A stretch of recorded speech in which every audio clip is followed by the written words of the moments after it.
হুম হুম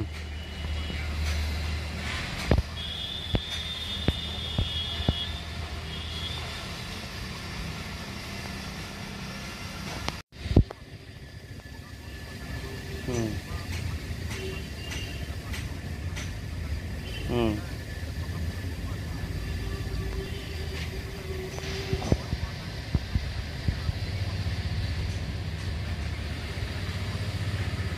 হুম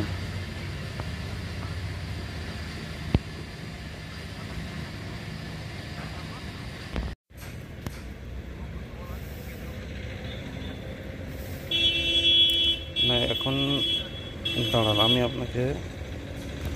আমি আপনাকে বলে দিব।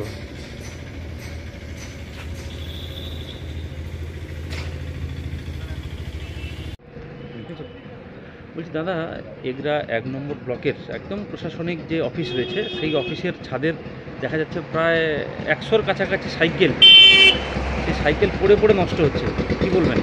শুনুন, তৃণমূলের আমলে একটা কালচার দাঁড়িয়ে গেছে, এরা চুরি করবে। বিভিন্ন নতুন নতুন পদ্ধতিতে চুরি হচ্ছে। শিক্ষার ক্ষেত্রে আপনারা দেখেছেন কিভাবে চুরি হয়েছে। তারপরে ইট, বালি, কয়লা, পাথর এগুলো চুরি হয়েছে। বিকাশ ভট্টাচার্যরা লড়াই করছে, শামীম, সায়ন ব্যানার্জিরা লড়াই করছে, ওগুলোতে যখন চাপা পড়ে গেছে, এবার এখানকার যে এমপি অন্য দলের এমএলএ যারা আছেন, তারা তো খাবে, সভাপতি খাবে, তো কোথা থেকে খাবে?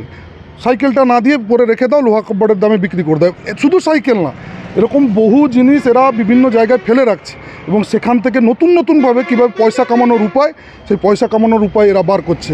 সাধারণ মানুষ এখন বুঝে গেছে, তৃণমূল কেউ আর মাথা উঁচু করে বলে না যে আমি তৃণমূল করি। তৃণমূল করাটা এখন কোনো গর্বের ব্যাপার না।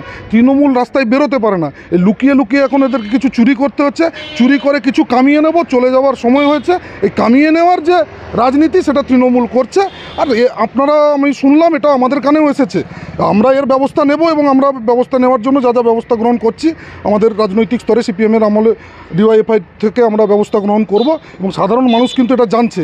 এরপর তৃণমূলের নেতাদেরকে মানুষ কলার ধরে জিজ্ঞেস করবে যে এই ধরনের সাইকেল কেন ওখানে পড়ে থাকছে, কেন যেটা আমাদের সরকারি সম্পত্তি সেগুলো কেন মানে একটা জায়গায় পড়ে থাকছে, তার ইউটিলাইজেশন হচ্ছে না। চুরির এই পদ্ধতি আর চলবে না। তৃণমূলকে মানুষ কলার চেপে ধরেছে, তৃণমূলের শ্বাসরোধ হবেই। তৃণমূল শেষ, ফিনিশ। এগরা 1 ব্লকের বিডিও অফিসের ছাদের উপরেই কার্যত প্রায় দেখা গেল 100-র বেশি সবুজ সাথীর সাইকেল পড়ে পড়ে নষ্ট হচ্ছে, কিন্তু মানুষকে দেওয়া হচ্ছে না, কি বলবেন? বেনামি সম্পত্তির মতন অবস্থা হয়েছে। আজকে দেখেছেন, কালকে যাবেন, নেই, সব পরিষ্কার করে বিক্রি করে দিয়ে পকেটে টাকা নিয়ে পালিয়ে গেছে। এটাই তো তৃণমূল কংগ্রেসের চরিত্র। এখানে আর আশা কী করবেন? এটা প্রতিটা ব্লকেই আছে, এরকম ভগ্নপ্রায় অবস্থায় বহু জিনিস পড়ে আছে, যেগুলোকে বিক্রি করে দিয়ে সমস্ত টাকাগুলো নেতারা তার ফান্ডে বাড়িতে নিয়ে চলে যাবেন। বাড়ি দিয়ে 3 তলা 4 তলা করে পাকা বাড়ি করবে, মানুষের পরিষেবা তো দেয় না। তো আফওয়ার ব্যাপার। সাইকেল পড়ে আছে, সবুজ সাথী সাইকেল, সেটা স্কুলের ছাত্রছাত্রীদের দেওয়ার কথা, স্কুলের ছাত্রছাত্রীরাই দেখেন পাচ্ছেন না। বা দেখা যাবে একটা স্কুলের 300 জন ছাত্র ছিল, সেখানে 350 বিল করে পাঠিয়ে দেওয়া হয়েছে। এই তো অবস্থা। আপনারা তো দেখছেন সারা পশ্চিমবাংলার পরিস্থিতিটা। মমতা বন্দ্যোপাধ্যায়ের নেতৃত্বে সারা পশ্চিমবাংলায় যা হচ্ছে সেটা দেখছেন, আর শুভেন্দুবাবু যে লড়াই দিচ্ছে সেটাও দেখছেন। প্রত্যেকটা ক্ষেত্রে চুরি আছে। তোমার ছোটো ছোটো চুরিগুলো যদি আপনারা ধরেন, তাহলে এরা থাকতে পারবে না, বাঁচতে পারবে না। শুভেন্দুবাবু পুরো বড় নেতাদেরকে, বড় চোরগুলোকে ধরছে। আপনাদেরকে আমি অনুরোধ করবো, এই মিডিয়ার মধ্য দিয়ে সংবাদ মাধ্যমকে অনুরোধ করবো, যারা এই গ্রামীণ স্তরে আছেন, প্রতিটা ব্লকে ব্লকে, জেলায় জেলায়, প্রতিটা প্রান্তে প্রান্তে যান, তৃণমূল কংগ্রেসের চরিত্রটা দেখতে পাবেন। ব্লকে ব্লকে, অঞ্চলে অঞ্চলে এত কাটমানি, এত চুরি, মানুষের ডেথ ক্লেম থেকে টাকা নেওয়া থেকে শুরু করে স্প্রে মেশিন থেকে অনেক জিনিস ঘটনা আছে। সে বিভৎস আকার ধারণ করে আছে পশ্চিমবাংলাটা একটা জলাঞ্জলিতে পরিণত। যে ধান নেওয়া হচ্ছে, এখনো যদি আপনি দেখেন ধানগুলোর পরিস্থিতি, লক্ষ লক্ষ কোটি কোটি টাকা তজরুব হয়ে যাচ্ছে ফরিয়াদেরকে ঢুকিয়ে।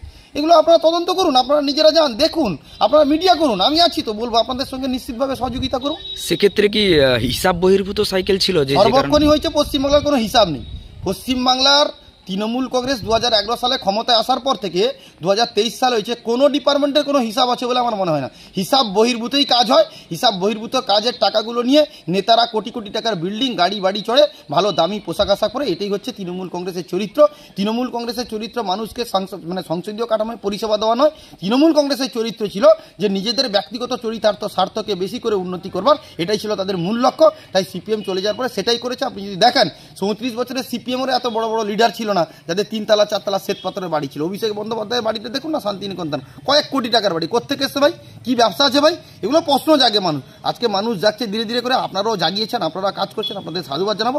আরও বেশি করে আপনাদের কাছে রিকোয়েস্ট করব, প্রতিটা ব্লকে ব্লকে যান, দেখতে পাবেন প্রত্যেকটা জায়গায় এরকম বহু দুর্নীতি আছে, যে দুর্নীতির মধ্য দিয়ে তৃণমূল কংগ্রেসের নেতাদের পরিবারগুলো চলছে।